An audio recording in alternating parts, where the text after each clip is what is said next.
and then you start with the tutorial. Okay, now let's see what will happen in tutorial.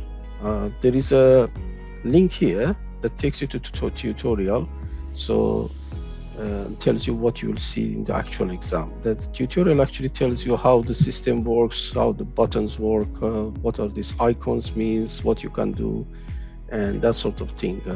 It's actually a replica of the tutorial you'll see in the exam if you click this button. This takes around 10 minutes, or if you end it earlier. Okay, so it's always better to look at this link, and you're more at ease during the exam. So you know beforehand how this system works. We'll also explain it in our other videos. These icons are very simple and user-friendly. So there's important things there. You can flag off the question you don't want it. You can right-click, put the mouse on point the mouse at the answer and right-click it. That will strike it off, so you can concentrate on other questions that you think are right. You can also see your time remaining, and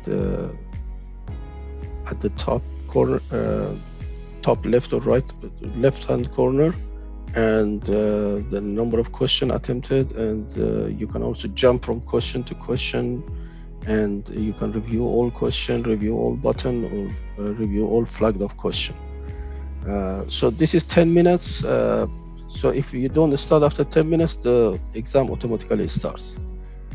And the minute it starts, the clock starts running.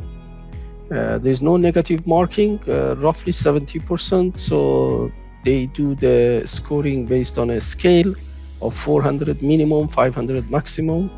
And so they want to have a standard level of difficulty for all exam windows, but to put in a simple language, you need to answer 70% of question correctly.